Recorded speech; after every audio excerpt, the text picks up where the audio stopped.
Hello प्यारे बच्चों, आज की क्लास में हम लोग पढ़ेंगे कक्षा 6 गणित का अभ्यास 10A। इसमें पहला क्वेश्चन है, स्तंभ 1 की संख्याओं का स्तंभ 2 के अपवर्तकों से मिलान कीजिए। यानी 1 की जो संख्या है उसके 2 के अपवर्तकों से मिलान करना। ठीक है, 3 क्वेश्चन यहाँ है, बाकी इस पेज पे भी पहले में 2 क्वेश्चन है, बाकी ये है। तो चलिए कॉपी पे सॉल्व करते हैं। सॉल्व करने से पहले आपके बुक में सॉल्यूशन समझाया, पहले उसे दिखा दे रहे हैं, आप लोग उसको देख लीजिए। देखिए, बोला है कोई संख्या जिन जिन संख्याओं से पूरी विभाजित हो जाए। जैसे मान लिया 16 है, तो 16 किस किस से कट जा रहा है? 1 से कट जाता है, 2 से कट जाता है, 4 से कट जाता है, 8 से कट जाता है, 16 से कट जाता है। वह संख्याएं उस संख्या की अपवर्तक कहलाती हैं। क्या कहलाती हैं? जो मेन संख्या उसकी अपवर्तक कहलाती हैं। तो वैसे ही 15 का अपवर्तक क्या हो सकता है? ठीक है, मतलब 15 किस किस से कट सकता है? तो 15 1 से कटेगा, 3 से कटेगा, 5 से कटेगा, 15 से कटेगा। 24 किस किस से कट सकता है? तो चलिए कॉपी पे भी सवाल लगा रहे हैं, उसमें बताते रहेंगे, मिलाते रहेंगे। तो 15 का अपवर्तक यानी 15 किस किस से कट जाएगा प्यारे बच्चों? तो 15 कट जाएगा, 1 से कट जाएगा, 3 से भी, 5 से भी और 15 से भी। यानी 15 से इन सभी संख्याओं में भाग चला जाएगा, 15 पूरी तरह विभाजित हो जाएगा। 24 1 से कटता है, 2 से कटता है, 3 8 24, 4 6 24, 6 चौक 24, 12 दूना 24, 24 इक्कम 24। यानी 24 का अपवर्तक ये सारी संख्याएं हो गई। ठीक है, अगला है 21। 21 देखिए, 1 3 से मतलब 1 21 को काट देगा, 3 भी काट देगा, 3 7 21, 7 3 21, 21 एक्म 21, तो ये भी हो गया। अगला है 32। 32 देखिए, 1 से भी कटेगा, 2 से कटेगा, 4 8 32, 8 तिरिक 24, 8 चौक 32, 16 दूना 32, 32 एकम 32।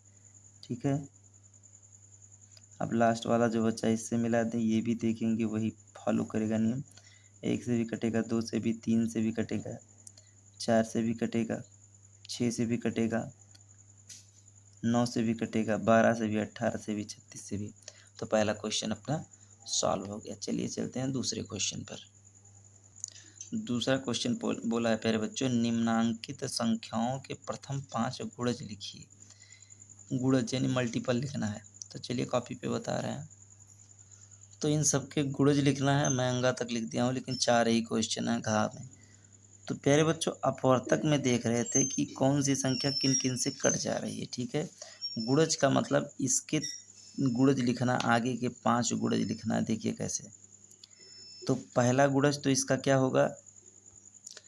पहला गुणज 3 होगा, 3 दूना 6 होगा, 3 तिहाई 9 होगा, 3 चौके 12 होगा, 3 पचे 15 होगा।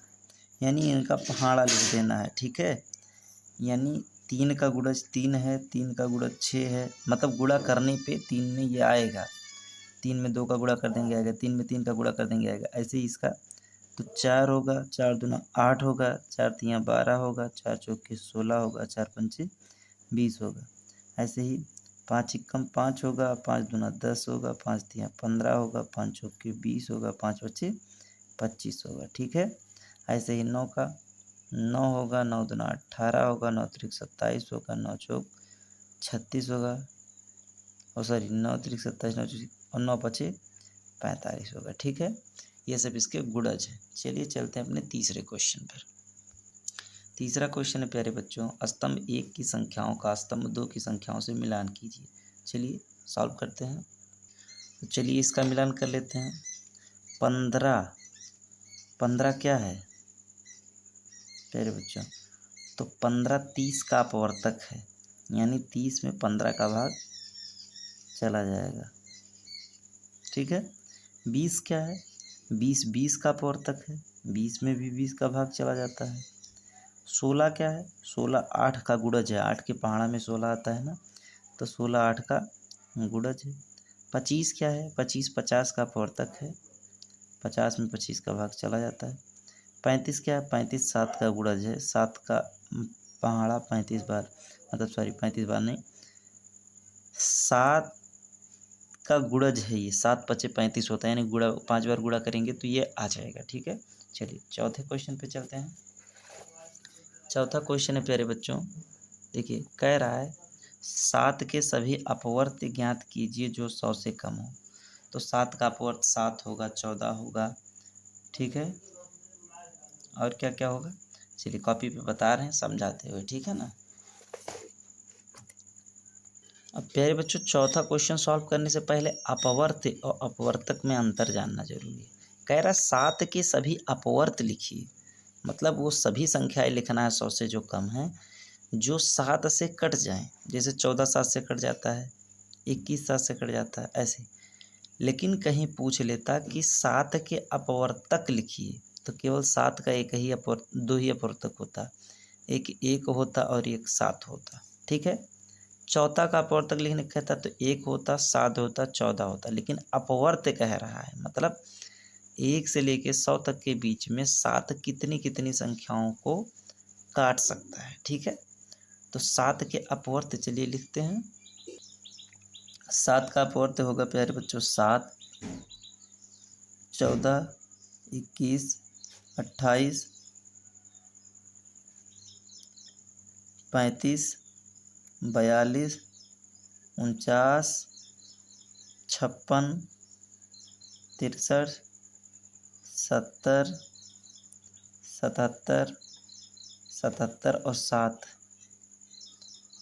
77 3 80, 4 84, 84, 84 7 91, 91 7 98, ठीक है। तो ये सभी 7 के अपवर्त हैं। अपवर्त का मतलब 7 से इन सभी में भाग चला जाएगा, ठीक है।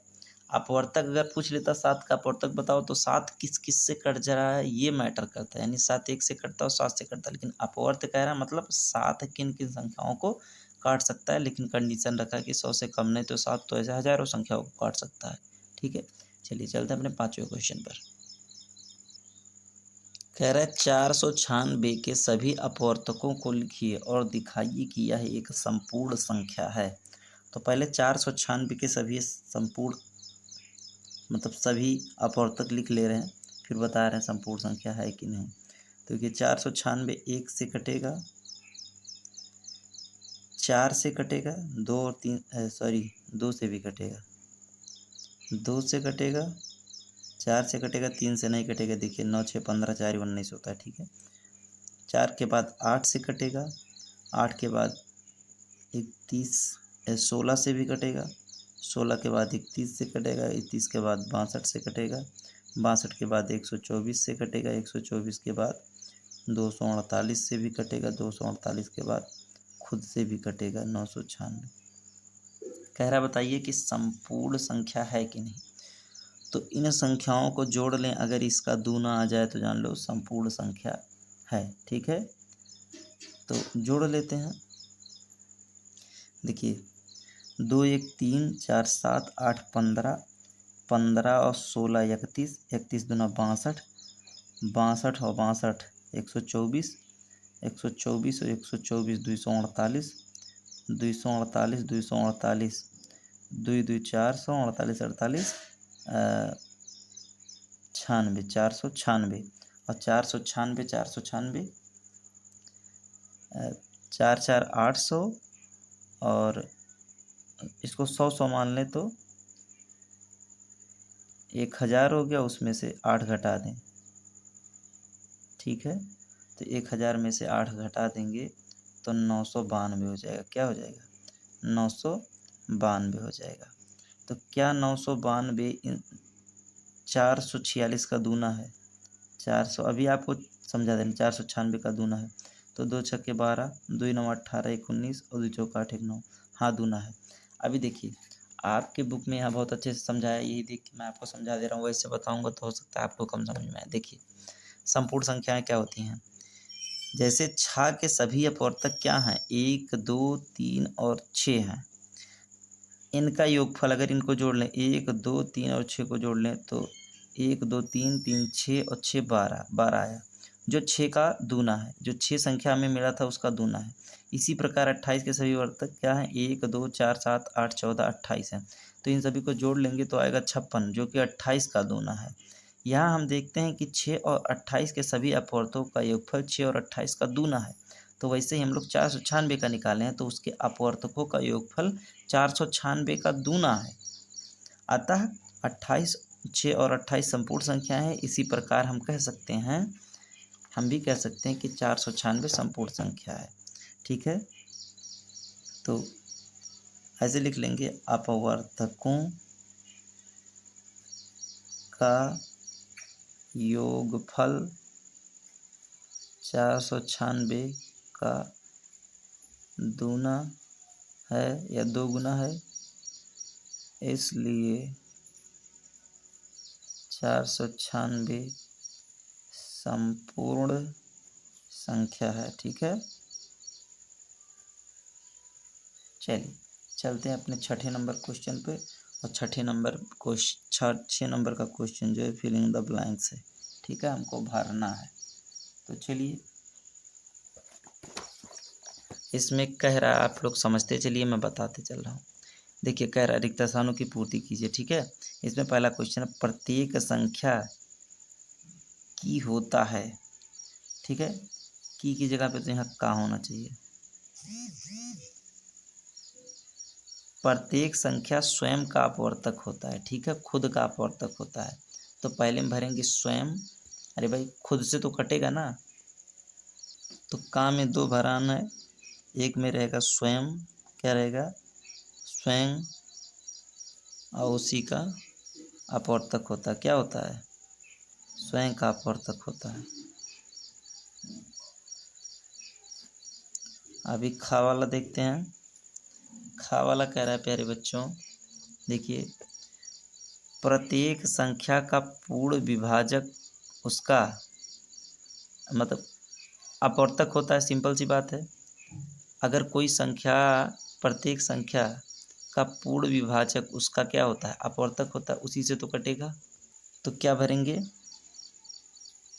अपवर्तक भरेंगे। ठीक है, स्वयं, यहाँ गलत लिख दिए हैं क्या, यहाँ स्वयं हो गया। ठीक है, अभी गा वाला देखते हैं। गा में क्या पूछा है, गा में दो फिलप्स है। किसी संख्या का प्रत्येक अपवर्तक उस संख्या से कम होगा या उसके बराबर होगा। अपवर्तक की बात हो रही है। जैसे 7 का अपवर्तक क्या होगा, 7 का अपवर्तक या तो ये होगा या फिर 7 होगा, इससे अधिक तो होगा नहीं।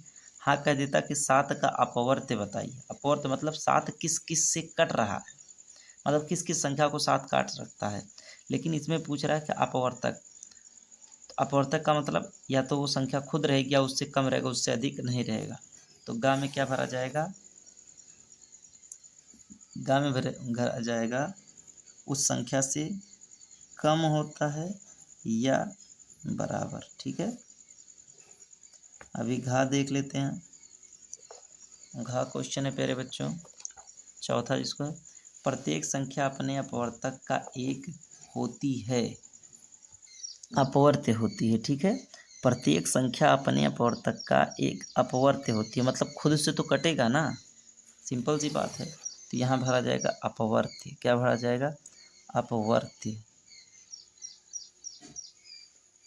अपवर्त्य होती है। ठीक है, अच्छा, अगला है 78 के अपवर्तक लिखिए, यानी 78 किस किस से कट जाएगा ये लिखना है।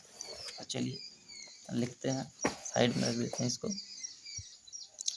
तो अंगा लिखेंगे पांचवा, 1 से कटेगा 78, 2 से भी कटेगा 78, 8 7 15, 3 से भी कटेगा, 4 से तो कटेगा नहीं, 5 से भी नहीं कटेगा, 6 से कटेगा, 13 से कट जाएगा, 26 से कटेगा, 26 के बाद 39 से कटेगा, 39 के बाद 78 से कटेगा। ठीक है, तो एक्सरसाइज यहीं आपका ख़त्म हो रहा है। आशा कर रहे हैं आपको समझ में आया है।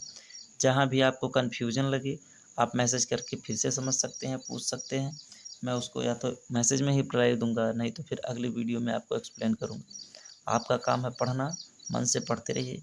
कहीं भी कोई दिक्कत हो तो आप बेझिझक कमेंट करिए। धन्यवाद।